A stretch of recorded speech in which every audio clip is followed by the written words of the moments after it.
Hello guys, good morning, જય શ્રી કૃષ્ણ, જય માતાજી. સ્વાગત છે તમારો મારા નવા બ્લોગમાં અને નવી મોજ મસ્તી સાથે. તો કેમ છો? મજામાં ને? આજે છે શ્રાવણ મહિનાનો પહેલો સોમવાર.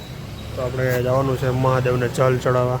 મસ્ત મસ્ત વાતાવરણ થઈ ગયું છે સવારના, જોઈ શકો છો તમે. અને વાગી ગયા છે 8:15. ઓફિસ જવાનો ટાઈમ ધીમે ધીમે થતો આવે એ પહેલાં આપણે મહાદેવને ચડાવી આવીએ. આજે આપણે શ્રાવણ મહિનો પહેલો સોમવાર છે. આપણે સફળ થઈ ગયા ને આપણે રહ્યા છીએ શ્રાવણ મહિનો સોમવાર. ત્યાં તો બધા રહ્યા જ છે, કોઈ બાકી નથી. પહેલો રહ્યો છે, હું રહ્યો છું, બધા રહ્યા છે. તો ચાલો જાય શ્રાવણ મહિનાના સોમવારે મહાદેવને જલ ચડાવવા. આપણે દીવાબત્તી કરી ગઈ છે, પગલ ગીતા બચાવી ગઈ છે. એટલે લોટી ધોયેલી છે ને, જો મસ્ત ભગવાન છે મહાદેવને આપણે બધી પૂજા આરાધના કરી લીધી છે. હવે જઈ જલ ચડાવવા. એ પાસે મને ન ખબર હોય.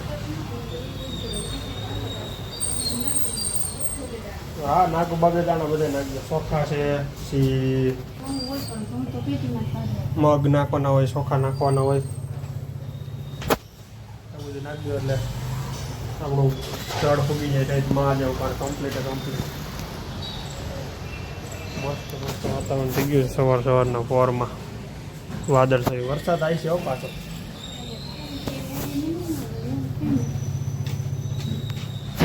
બ્લેક તલ નથી, આપણે કાળા તલનો ઉપયોગ, વ્હાઈટ તલનો ઉપયોગ કર્યો. હે,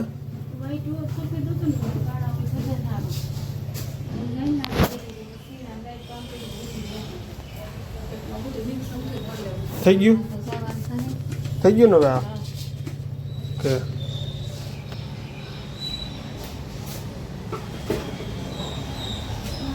ચાલો જાય મહાદેવને જલ ચડાવવા. પહેલાં અમારે વાડીમાં મંદિર છે મહાદેવનું. અહીંયા બધા પૂજા આરાધના કરતા હોય બધા. અહીંયા આપણે જલ ચડાવી દેવી.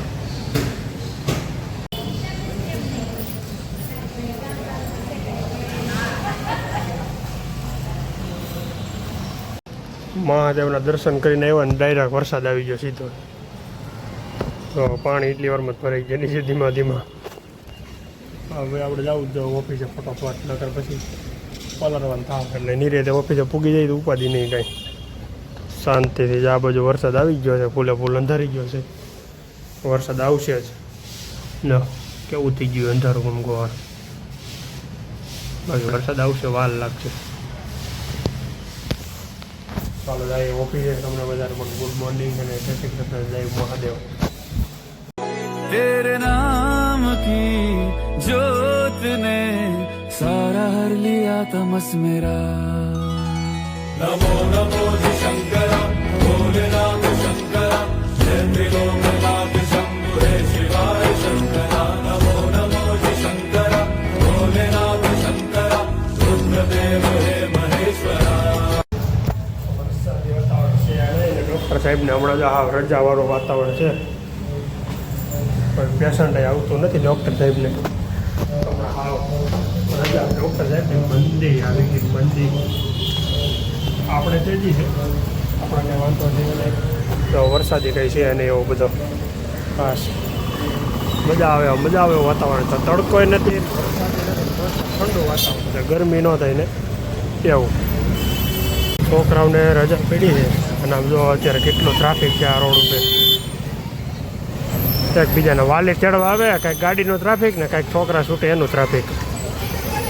ઓવર થઈ ગયું. તો એક બાજુ સરકારી બસ, એક બાજુ આ સ્કૂલવાળા, ઇકોવાળા, ટ્રાન્સફર 4 વ્હીલું. એક બેંક મેનેજર આવ્યા હતા, એને અત્યારે હું મૂકવા ગયો હતો. તો આ બાજુ તો છે ને, હું અત્યારે એને ઉતારીને વીવું. અત્યારે જો તમે ઠેઠ આ બધું ટ્રાફિક છે. આ રોડ ઉપર જે ઊભું ને બધું ટ્રાફિક છે. ઠેઠ આમ ક્યાં સુધી ટ્રાફિક છે. આ બધા લોકો અત્યારે આ મેન આપણે કહેવાય ને સર્વિસ રોડેથી બધા એક્ઝિટ લેવા માંડ્યા છે. બહુ એટલે બહુ ટ્રાફિક છે. અને અમારે મેનેજર સાહેબ કહે કે હું હાલીને વયો જાય. બિચારા 2 કિલોમીટર, 1.5 કિલોમીટર જેવું, 2 કિલોમીટર કે 1.5 કિલોમીટર એવું પાકી ખબર નથી મને. હાલીને જાય આમાં મને કે તમે વૈયા જાઓ. આવા અમારા બેંક મેનેજર છે ભાઈ.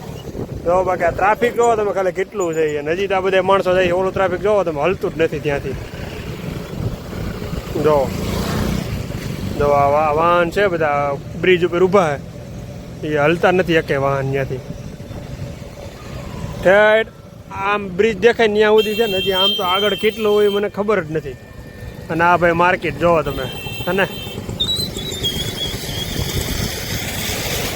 સુરતની અંદર આવડી માર્કેટ હોય આથી ડબલ માર્કેટો છે પણ આ તો આ રોડે આવ્યો એટલે હું તમને બતાવું ખાલી.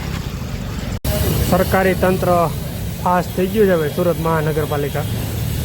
તો અત્યારે અહીંયા ટાઈમ પર અત્યારે ધૂળ નાખી દે છે તેના કારણે રોડમાં ખાડા ખબડા ન થાય અને વ્યવસ્થિત રીતે શાંતિથી બધા વાહન હાલે તો રોલે આવી ગયો છે.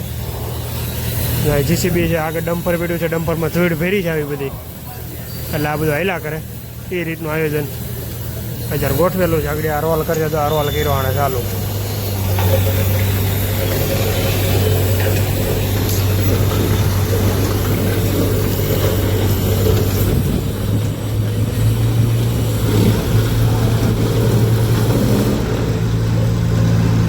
રોડમાં અંદર વાઇબ્રેશન થાય એટલે એક ધારું છે ને બેસી જાય તો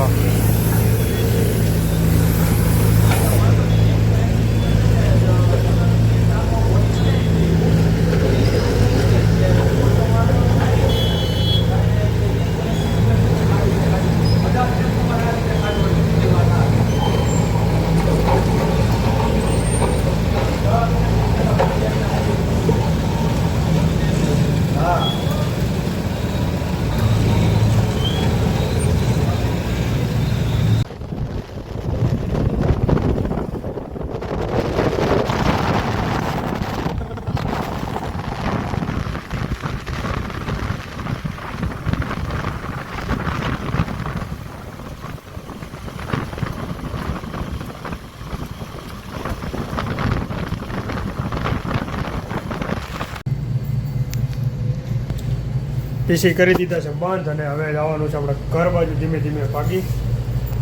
ઓફિસ કોઈ છે નહીં ઓફિસમાં તો બધા ઘરે જતા રહ્યા છે.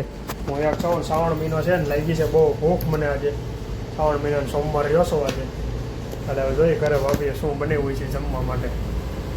તો ચાલો જઈએ આપણે ઘરે અને જમી લઈને પાણીપુરીની ઈચ્છા છે પાણીપુરી પહેલાં લેતા જઈએ પછી જઈ ઘરે. હવે આ કેવા પીસ લાગ્યા બાકી જોરદાર. ચાલો ગાઈઝ હવે આપણે સૂઈ જવાનું છે મસ્ત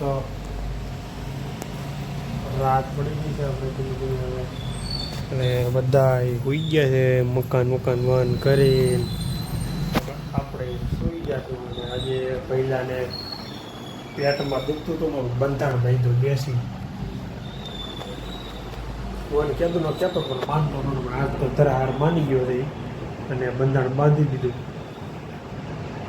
સવારે મને કહે મટી ગયું કે ન મીઠું શું છે ને પણ એ બહુ સારું દેશી મધ ચૂનો અને રૂ મૂકી દેવાનો એટલે તમારે ગમે એવું પેટમાં દુખાવો હોય ને મટી જાય. સારું ન થતું હોય તો પછી આપણે થોડું હોય તો સમજો બટાકાનું શાક ખાધું હોય ને કંઈક ભજીયા ખાધું હોય પેટમાં દુખતું હોય એ કંઈ નહીં. આ તો 2-3 દિવસ 5 દિવસ 6 દિવસ એક ધારું કન્ટિન્યુ દુખતું હોય ને અને બહુ વધારે દુખતું ને ઓવર દુખતું હોય ને તો એ વસ્તુ પીરા જેવી વાંધો નથી. એમાં દેશી ઉપાય છે નુકસાનકારક મટે નહીં તો કાંઈ નહીં પણ નુકસાનકારક તો છે જ નહીં. હવે ડૉક્ટરે સોનોગ્રાફી કરવાનું કીધું હોય તો હવે જોઈ છે ડૉક્ટર હાથો પડે છે કે અમે હાથા પડીશું એ કાલે ખબર પડી જાય. ચાલો આપણે ત્યારે સુઈ જશું મળશું કાલે નવા બ્લોગમાં નવી મોજ મસ્તી સાથે. લાઈક શેર અને ફોલો કરવાનું ખાસ ભૂલતા લાઈક શેર અને ફોલો કરવાનું ખાસ ભૂલતા નહીં. બાય બાય ગુડ નાઇટ જય શ્રી કૃષ્ણ. મને આવે છે નીંદર તમે બધા પણ સૂઈ જાજો.